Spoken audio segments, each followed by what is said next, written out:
Bienvenidos. Muchas gracias por venir.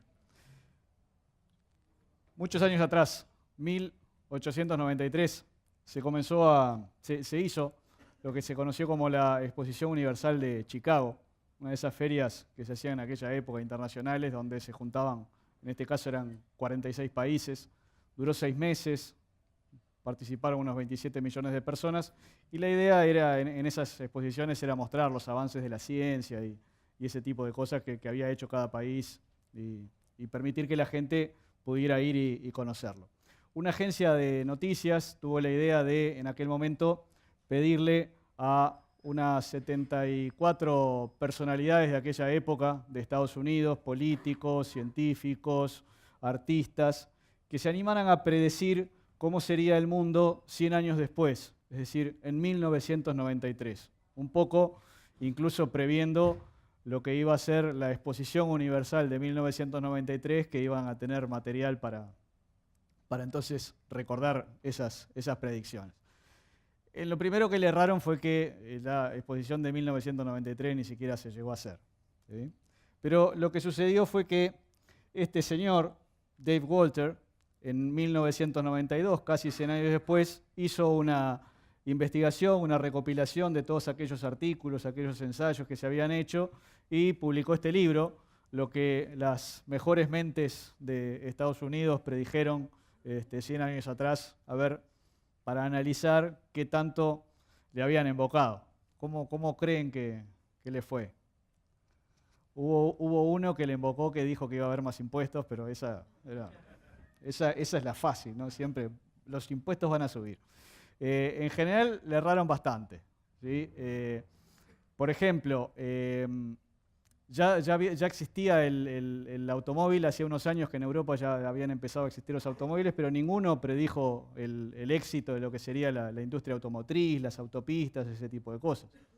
O para darles todavía un ejemplo más claro todavía, ya se había fundado un cierto club en la villa de Peñarol, cerca de Montevideo, y nadie predijo que la FIFA luego le iba a denominar el campeón del siglo de Sudamérica.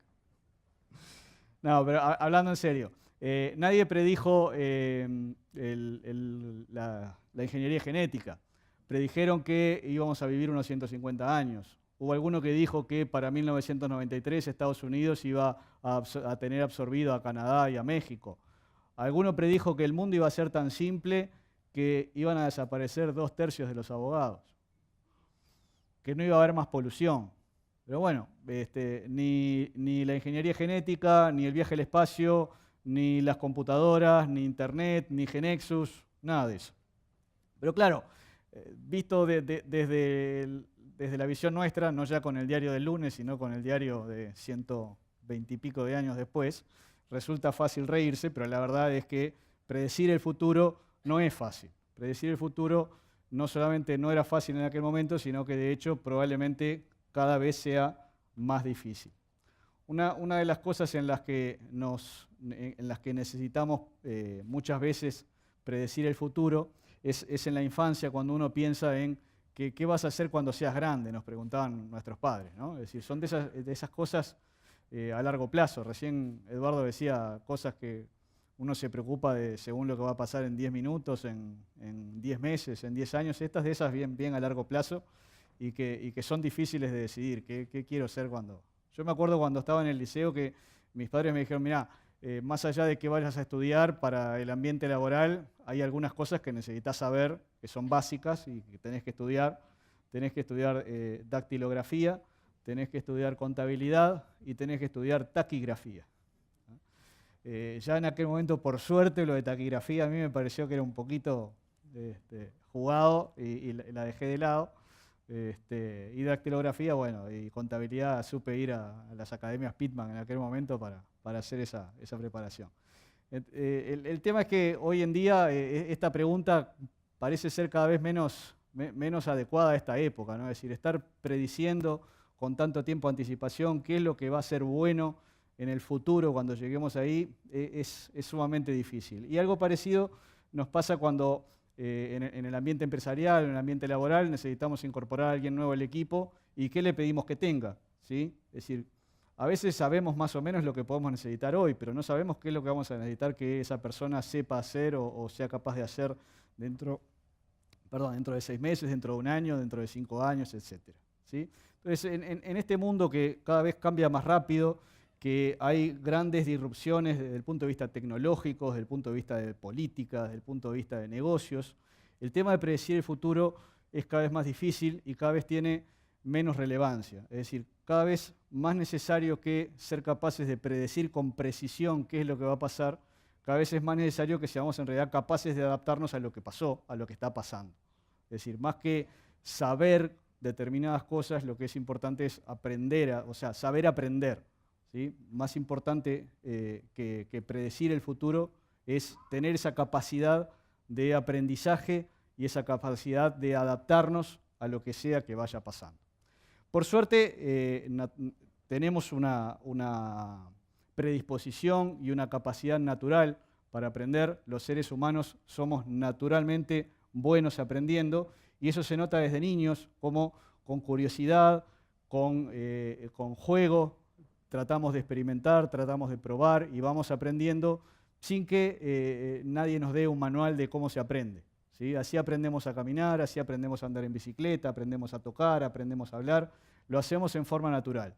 Analizando cómo es que nuestra propia naturaleza nos permite aprender, podemos entonces identificar ciertas estrategias que nos pueden ayudar a justamente afrontar ese desafío de este mundo que cambia tan rápido y cómo hacer para ser capaces de aprender a aprender. La parte de aprender está sumamente ligada, en primer lugar, al sistema nervioso, a las neuronas. Las neuronas, ustedes saben que tienen un núcleo, que tienen un axón, que tienen dendritas, tienen un montón de cosas. Y en el otro extremo, ¿sí? Lo que tenemos es un ser humano completo, porque en realidad no se trata de una neurona. La maravilla está en la cantidad, tenemos unos 100.000 millones de neuronas. ¿Sí? Es decir, si ustedes hacen un cubo de 1 milímetro de ancho, alto y largo, en ese cubo, en ese milímetro cúbico hay 500 millones de neuronas. ¿Sí? Entonces, todas esas neuronas actuando en sincronía y actuando como actúan, más todas las otras células que conforman todo el resto de los órganos, de motores, sensores, etcétera, etcétera, hacen ese ser humano completo que ya desde el comienzo está aprendiendo, que ya desde el comienzo está aprendiendo a vivir en el mundo y que no para de aprender. ¿Y cómo aprendemos? Bueno, aprendemos haciendo cosas, resolviendo problemas. Así que la primera recomendación sobre cómo aprender, si quieren, es esa, es decir, propónganse resolver problemas y si quieren que alguien aprenda, déjenlo que resuelva problemas, por lo menos que intente resolver los problemas. Déjenlo que se meta en los problemas porque eso es muy bueno para aprender. Y puestos a meternos en los problemas, es importante tener en cuenta que aprendemos con todos los sentidos. ¿Sí? Cuantos más sentidos utilizamos en nuestra experiencia, más fácil nos resulta aprender. Entonces, no es simplemente leer, es ver, es escuchar, es el olfato, es el tacto, es decir, todo lo que hagamos en eso ayuda para aprender. Básicamente y fundamentalmente aprendemos experimentando. Y también a veces aprendemos adivinando, aunque parezca una cosa medio loca. Miren, este señor, Richard Feynman, que es un científico muy famoso, premio Nobel de Física, una vuelta estaba explicando cómo era el método científico y arrancaba justamente así. Decía, primero adivinamos, y la gente se reía. No se rían, el adivinar no está en contra del método científico. Ahora, lo importante es lo que sigue después. Primero adivinamos, después el segundo paso es calculamos qué es lo que tendría que pasar, qué es lo que pasaría en la realidad si la adivinanza que estamos haciendo fuese cierta. ¿Sí? Hacemos el cálculo. Bueno, si esto que yo estoy adivinando fuese cierto, entonces pasaría esto y aquello. Y el tercer paso es corroborar eso, contrastarlo con la realidad, experimentarlo. ¿Ah?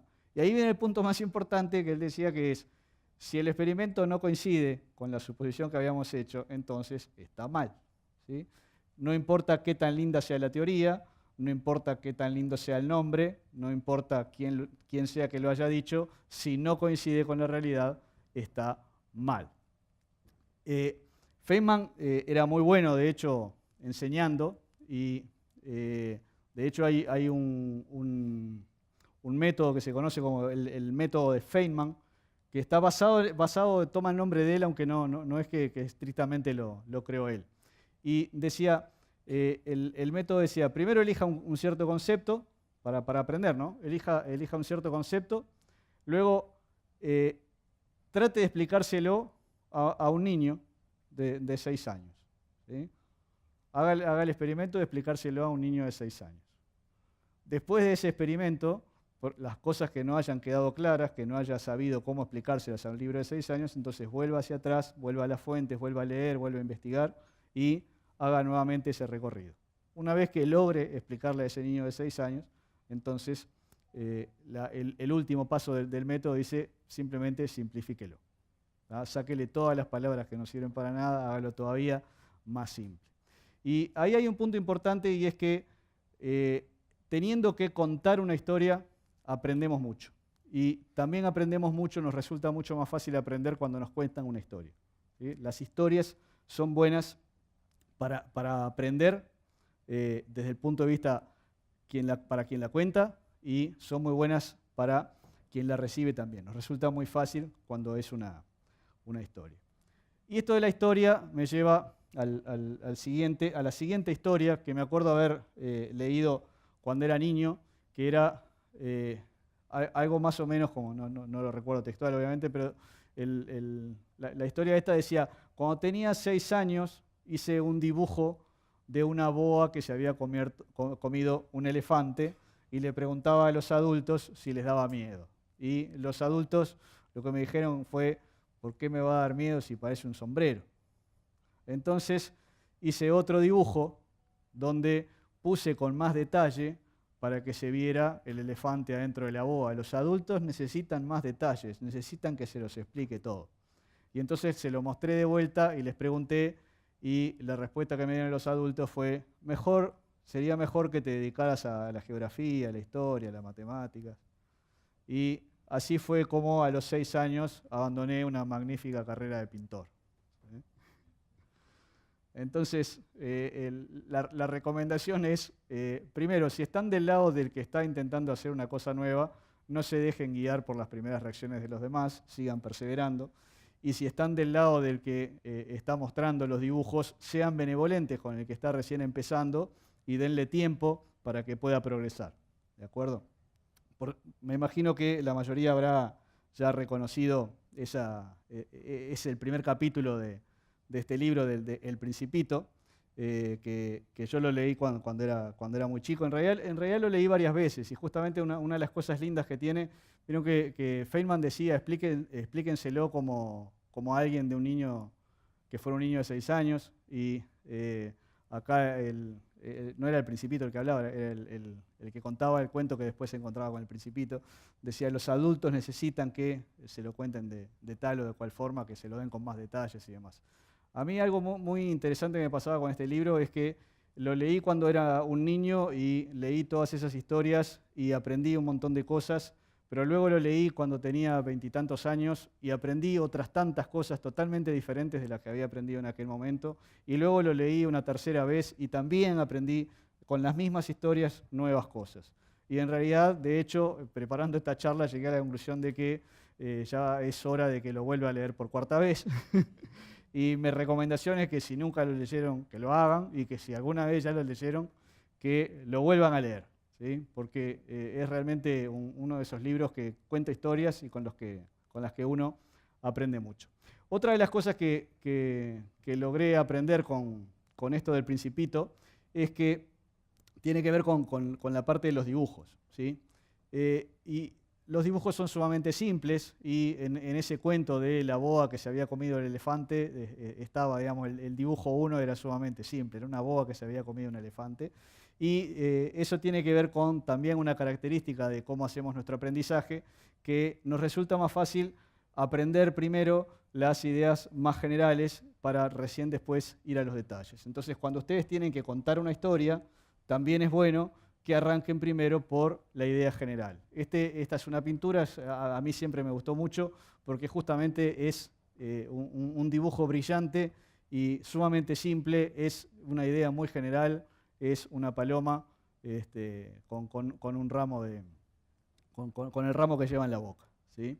Entonces, de vuelta, cuando cuentan una historia y cuando están aprendiendo algo, conviene primero ir por la parte más general y recién después, más adelante, tratar de profundizar en los detalles. El punto es, cuando uno se va a meter en los detalles, también puede tener la duda de decir, bueno, ¿cuáles son los detalles importantes? ¿Qué cosas me conviene aprender o qué cosas me conviene investigar en profundidad y demás? Y eso tampoco es fácil de determinar a priori.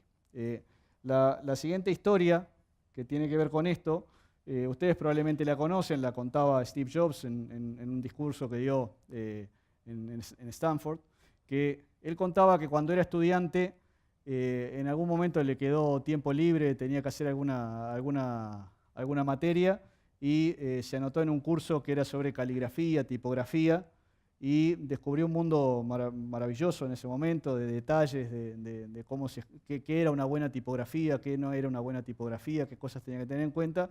Y él en ese discurso decía, la verdad que en ese momento no había ninguna chance de que yo conectara eso con algo que me fuera a servir en algún momento.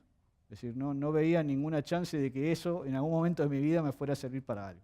Sin embargo, unos 10 años después, cuando estábamos haciendo la Macintosh, conecté eso con esto otro, y si no hubiera sido probablemente por ese curso de caligrafía, no hubiera habido, después las cosas que vinieron en Windows incluso se basaron en eso, es decir, probablemente no hubiéramos tenido nunca tipos de letras diferentes y fuentes proporcionales y todo ese tipo de cosas, ¿tá?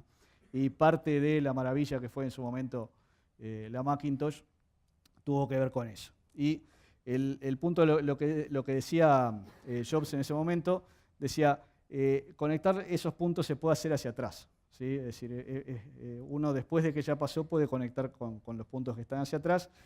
Entonces, a priori uno a veces tiene que apostar y simplemente tirar puntos para adelante que en algún momento se van a conectar, ¿sí? Una forma en que a veces se conectan también los puntos es, se conectan con diferentes disciplinas. Es decir, yo de repente soy un ingeniero en informática, pero me vinculo con alguna tecnología que tiene que ver con la medicina, ¿sí? O con algo que tiene que ver con el derecho, y ese tipo de cosas también aporta, digamos, oportunidades de conectar puntos.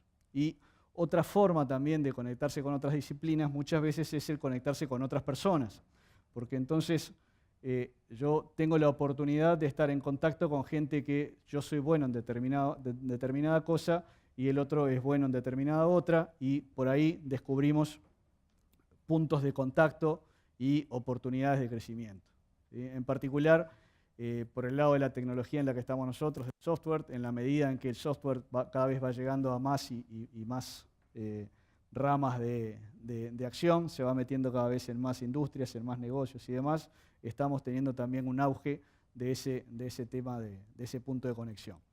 Y una cosa importante es que no tenemos que tener miedo en meternos a aprender justamente de esas cosas, porque cuanto más motivados estamos, cuando es algo que nos interesa, hoy por hoy el conocimiento está prácticamente al alcance de todos, no es imprescindible. Si a mí me interesa, no sé, la biología de cómo funciona el riñón, podría ponerme a aprender cómo funciona el riñón sin tener que hacer un curso, una carrera de medicina. Hoy por hoy es relativamente fácil el acceso al conocimiento y uno aprende más por estar motivado que por hacer un curso, ¿no? Y el otro punto con el que nos conecta esto es que, así como el tener relaciones con otras personas nos da más oportunidades de conectar disciplinas, también el otro punto importante es que el trabajo en equipo es muy bueno para el aprendizaje. Aprendemos mucho mejor cuando estamos en equipo. Cuando lo hacemos juntos aprendemos mucho más. Nos da una variedad de visiones, una variedad de conocimientos, ¿sí? y entonces en equipo nos es más fácil hacer y nos es más fácil aprender. Y en equipo, muchas veces lo que se logra es un trabajo conjunto, que es más que lo que se dice siempre, más que la suma de las partes, ¿verdad? Más allá de que en algún momento puede estar brillando uno y en otros momentos puede estar brillando otro. En algunos momentos de la canción el que se luce es el de la guitarra y en otro momento de la canción el que se luce es el de la batería. Pero lo importante es la obra musical que están haciendo en conjunto. Y la otra cosa importante es que cuando llegue el momento, todos todos los que estamos en el equipo, sepamos dónde tenemos que estar, cómo tenemos que jugar y tengamos claro cómo juega el otro también. Es decir, cuando llega la ola, en este caso, tienen que saber quién tiene que estar colgado del mástil, quién tiene que estar cinchando una cuerda, quién tiene que estar haciendo qué. ¿De acuerdo? Eso del equipo, incluso me lleva a recordar, ¿se acuerdan que arrancamos con el tema de la neurona, lo maravilloso que era la neurona? Y que en realidad lo que hace lo logra porque trabaja en combinación con otras 100.000 millones de neuronas, ¿no? Y muchas veces también pasa que lo que hacemos nosotros como persona se ve magnificado muchísimo cuando trabajamos en un equipo y cuando ese equipo se transforma en una comunidad o cuando esa comunidad se transforma en una nación o la humanidad completa, etcétera, etcétera. ¿Sí? Eso me lleva a la siguiente historia. ¿Cuánto pesa este buey? ¿Alguien sabe cuánto? ¿Alguien se anima a apostar cuánto? ¿Eh? ¿Una tonelada? ¿800 kilos? Bueno, en 1906 un señor que se llamaba Francis Galton hizo un experimento en un cierto condado donde puso un buey para que lo viera todo el mundo y invitaba a la gente a adivinar cuánto pesaba después de faenado, no sé, decía, bueno, ponga usted cuánto va a pesar. Y contestaron unas 800 personas, una cosa así. ¿Ah? Está documentado todo el estudio estadístico que hicieron y la sorpresa fue que el promedio de lo que la gente dijo era exactamente el peso que tuvo, que lo tengo anotado por acá, eran mil y pico de libras, unos 500 kilos más o menos, un poco cercano a los 500 kilos, fue lo que pesó. Es muy grande la pantalla. Probablemente a alguno le erró también porque pensó que era incluyendo al que iba arriba. Bueno, pero esa anécdota de cómo el promedio de esas adivinanzas fue mucho mejor que lo que podía haber adivinado algún experto, fue la base, es la anécdota con la que empieza este libro de James Surowiecki, tengo que aprender a pronunciar eso, The Wisdom of Crowds, es decir, la sabiduría de las multitudes, donde analiza cómo muchas veces y en ciertas circunstancias las multitudes pueden ser más sabias que los expertos, ¿sí? De la misma forma que las neuronas, trabajando en sintonía, logran una inteligencia, las multitudes, en ciertos casos, también pueden tener cierta inteligencia que puede ser mucho mejor que la de un experto. Pero claro, no es en cualquier caso, ¿no? De hecho, él da algunas condiciones que se tienen que cumplir para que esto sea realmente sabiduría. Que tengan conocimientos propios, que tengan independencia. Pero lo más importante es que las decisiones, las opiniones, no estén influenciadas unas por las otras. ¿Ah? Es decir, lo más importante es que tengan manera de opinar sin estar condicionados por lo que opinarán los demás. ¿Ah? Porque si no, lo que tenemos en vez de la sabiduría de una multitud es la locura de una manada, ¿sí? Entonces, hay que trabajar en equipo, pero hay que trabajar en equipo sabiendo, sabiendo los riesgos que se corren y teniendo cuidado con esas cosas, ¿sí? Entonces, de vuelta, en lo que tiene que ver con aprender también, tenemos que buscar cuáles son las cosas que necesitamos hacer para aprender, tenemos que esforzarnos por aprender. Y si quieren, como resumen de cuáles son las cosas más importantes que necesitamos para aprender, yo diría que son tres. Una es que tenemos que tener un cierto objetivo, una cierta motivación, es decir, a qué queremos a qué queremos llegar, qué es lo que queremos resolver. ¿Sí? La segunda es que aprendemos haciendo. ¿Sí? Entonces, más allá de leer, investigar, y cosas, cuanto más se aprende es haciendo. Y la tercera es que la mejor manera de hacer y la mejor manera de aprender es también haciéndolo en equipo. Así que esas son las tres más importantes. La única cosa que a veces queda ahí es decir, bueno, pero para saber, relacionándolo con el futuro, para saber qué es lo que quiero hacer, cuál es mi motivación, cuál es el problema que quiero resolver, este tema de no saber qué va a pasar en el futuro es realmente un freno, porque yo no sé qué es lo que va a pasar. Y a mí con respecto a eso me gusta mucho una frase que leí de un politólogo americano, John Sharp, que decía, el futuro no es un lugar al que vamos, es un lugar que construimos. ¿Sí? Decía, no hay caminos por encontrar, sino caminos por hacer. ¿Sí?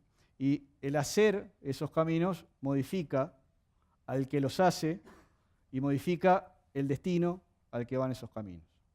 Entonces, la propuesta es, la invitación que les hago es a que juntos, en equipo, nos pongamos entonces a construir, aprendiendo el futuro.